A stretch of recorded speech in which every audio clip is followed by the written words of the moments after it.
Hi hello నమస్తే, welcome to Manjusudha andrology. ఈరోజు మనతో పాటు ఉన్నారు ప్రముఖ ఆండ్రాలజిస్ట్ మరియు urologist doctor yes Ram Gopal గారు. వ్యూవర్స్ పంపించిన కొన్ని క్వశ్చన్స్కి ఆయన్ని అడిగి సమాధానాలు తెలుసుకుందాం. నమస్తే సార్. నమస్తే సార్, మన వ్యూవర్స్లో చాలామంది అడుగుతున్నారు, షుగర్ ఉన్నవాళ్ళు లైంగిక కోరికలు పెరగాలంటే ఏ రకమైన ఆహార పదార్థాలు తీసుకోవాలి అని అడుగుతున్నారు సార్. లైంగిక కోరికలకు ఆహారానికి పెద్ద సంబంధం లేదు. లైంగిక కోరికలు రావాలనుకుంటే ఎస్పెషల్లీ షుగర్ ఉన్న వాళ్ళు ఫస్ట్ షుగర్ను కంట్రోల్ చేసుకోవాలి.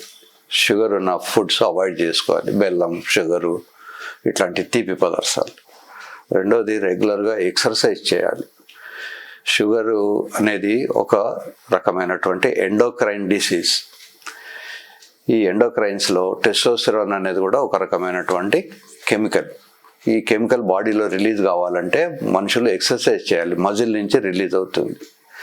యూజువల్గా షుగర్ ఉన్న వాళ్ళకు అసోసియేటెడ్గా థైరాయిడ్ మిగతాయి కూడా ఉండొచ్చు. కనుక అట్లాంటివి ఏమైనా ఉన్నాయో చెక్ చేసుకోవాలి, వాటికి ట్రీట్మెంట్ తీసుకోవాలి, సరి అయిన లిమిటెడ్ ఫుడ్ తినాలి, ఎక్సర్సైజ్ చేయాలి, ప్లస్ దానిమ్మ పళ్ళు తీసుకోవచ్చు. దానిమ్మ పళ్ళల్లో టెస్టోస్టెరాన్ ఇంక్రీజ్ చేసే శక్తి ఉంటుంది. నట్స్లో కూడా కొద్దిపాటి ఉంటుంది. సో నట్స్, దానిమ్మ పళ్ళు తీసుకోవచ్చు. కానీ అవి తిన్నంత మాత్రాన ఎక్సర్సైజ్ లేకుండా పని జరగదు. ఎక్సర్సైజ్ చేస్తూ అవి కూడా తింటే సింబయాటిక్ యాక్టివిటీ ఉంటుంది. Thank you sir. సార్, మన వ్యూవర్స్లో ఒక ఆయన అడుగుతున్నారు, రత్తి చేసేటప్పుడు ఇంట్లో ఏ ప్లేస్లో చేస్తే మంచిదంటారు? అంటే కొంతమంది హాల్లో చేయడానికి ఇష్టపడతారు, కొంతమంది బెడ్రూమ్లో చేయాలనుకుంటారు, కొంతమంది కిచెన్లో చేస్తూ ఉంటారు. ఇట్లా ఎక్కడ చేస్తే మంచిది అంటారు? ఎక్కడ చేసినా మంచిది, మొత్తానికి చేయాలి. యూజువల్గా ఏమిటి అంటే పార్ట్నర్ ఇష్టాన్ని బట్టి ఉంటుంది. అమ్మాయి కనుక కంఫర్టబుల్గా లేకపోతే బెడ్రూమ్లోనే చేయండి. ఒకవేళ అమ్మాయికి అభ్యంతరం లేకపోతే హాల్లో చేయొచ్చు. వెస్ట్రన్ కంట్రీస్లో ఈవెన్ ఓపెన్ స్కై కింద చేస్తుంటారు, తర్వాత సీషోర్లో చేస్తుంటారు, నేచురల్గా కూడా. మన దేశంలో ఏమిటంటే lot of stigma is attached with శృంగారం. కనుక మన వాళ్ళు ఇక్కడ ఇష్టపడకపోవచ్చు. మొత్తానికి అమ్మాయికి ఎలా రిలాక్స్డ్, హాల్లో రిలాక్స్ అయితే హాల్లో చేయొచ్చు, రూమ్లో రిలాక్స్డ్ అంటే రూమ్లో చేయొచ్చు. Okay sir. సార్, మన వ్యూవర్స్లో చాలామంది అడుగుతున్నారు, శృంగారం చేసేటప్పుడు ఆడవాళ్ళకి కళ్ళల్లోంచి నీళ్లు కారడం చూస్తూ ఉంటాం కదా, అది ఎందువల్ల వస్తుందంటారు? ఆనంద బాష్పాలు అంటారు. ఎక్కువ సంతోషమైనప్పుడు కళ్ళల్లో నీళ్లు రావచ్చు. చాలా తక్కువ మందికి కళ్ళల్లో నీళ్ళు రావడం అనేది ఉంటుంది. ఎక్కువ మందికి స్కిన్ ఇలా గూ స్కిన్ అంటారు, ఇలా లేచి నిలిచి ఉంటుంది. రెండోది మజిల్స్ టైట్ అవుతాయి, బ్రెస్ట్ టైట్ అవుతుంది, నిపుల్స్ టైట్ అవుతాయి, వెజనాలో సీక్రెషన్స్ వస్తాయి. వెరీ రేర్లీ కళ్ళల్లో నీళ్లు కూడా రావచ్చు. Okay sir. సార్, మన వ్యూవర్స్లో ఒక ఆయన అడుగుతున్నారు, శృంగారానికి గుండెపోటుకి సంబంధం ఉంటుందా? ఉంటే అది ఏ రకంగా ఉంటుంది అని అడుగుతున్నారు సార్. ఉంది. రెగ్యులర్గా ఎవరైతే శృంగారంలో పాల్గొంటారో వాళ్ళకు గుండెపోటు రేర్గా వస్తుంది. గుండెపోటు కారణం రక్తం సరఫరా. హార్ట్కు సప్లై కావాల్సినటువంటి రక్తంలో తేడాలు వస్తే, దాని రక్త నాళాల్లో డ్యామేజెస్ ఉంటే వాటిని మనం బ్లాక్స్ అంటారు, దానికి స్టెంట్ వేస్తారు. సో అది 4 to 5 millimeters డయామీటర్ ఉన్నటువంటి ట్యూబ్స్తో హార్ట్ మజిల్కు బ్లడ్ సప్లై ఉంటుంది.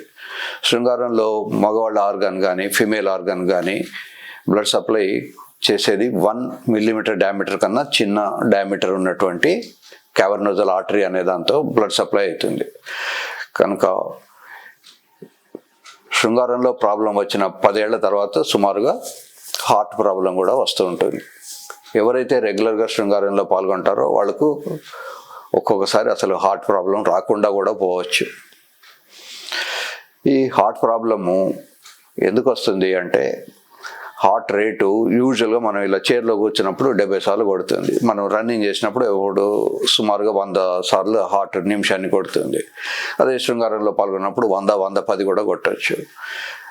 సో ఎక్స్ట్రా మ్యారిటల్ సెక్స్ అట్లాంటి వాటిల్లో ఇంకా ఎక్కువ రావచ్చు.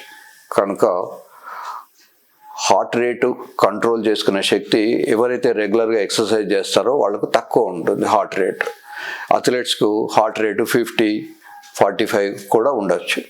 కానీ ఎవరైతే రెగ్యులర్గా ఎక్సర్సైజ్ చేయరో వాళ్ళకు హార్ట్ రేటు బేసిక్ హార్ట్ రేటే 90-100 కూడా ఉండొచ్చు. కనుక రెగ్యులర్గా ఎవరైతే అథ్లెట్స్ ఉంటారో వాళ్లకు హార్ట్ రేట్ వచ్చే అవకాశాలు తక్కువ ఉంటాయి. Okay sir. సార్ మన వ్యూవర్స్లో చాలామంది అడుగుతున్నారు, అంగస్తంభనకి ఏ విధమైన టాబ్లెట్స్ అయితే మంచిదంటారు? అన్ని టాబ్లెట్స్ సురక్షితమే. గవర్నమెంట్ మార్కెట్లోకి ఎంటర్ అయ్యే ముందు వాటిని టెస్ట్ చేసి వాటిని అప్రూవ్ చేసిందంటేనే అవన్నీ సురక్షితమే. అయితే మన షర్ట్ లాగా లేదా షూ లాగా ఎవరి కాలు సైజుకు వాళ్ళు సరిపోయిన షూ తీసుకుంటారు.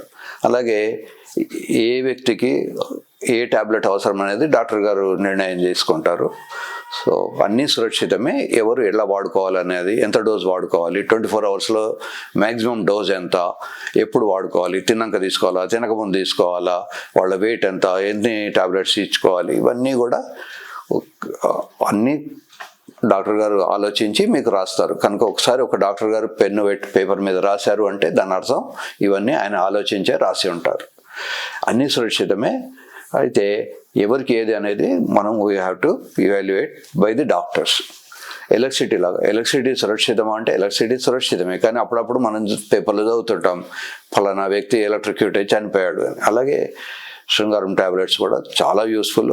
మనకు రోజు మార్నింగ్ నుంచి నైట్ వరకు లైట్ కావాలి, ఫ్యాన్ కావాలి, ఏసీ కావాలి, అన్నిటికీ టీవీ కావాలి, వీటన్నిటికీ కూడా ఎలక్ట్రిసిటీ అవసరమే. అట్లని చెప్పి ఎలక్ట్రిసిటీ సురక్షితం కాదు అని అనుకోవడానికి లేదు. Provided it is used with care అంతే. పర్మనెంట్గా ప్రాబ్లం ట్యాబ్లెట్స్ లేకుండా కావాలంటే ఆపరేషన్ ఉంటుంది. దాన్ని పీనల్ ఇంప్లాంట్ సర్జరీ అంటారు. ఒకసారి పీనల్ ఇంప్లాంట్ సర్జరీ చేసిన తర్వాత మళ్ళీ వయాగ్రా లాంటి ట్యాబ్లెట్స్ వేసుకోవాల్సిన అవసరం ఉండదు.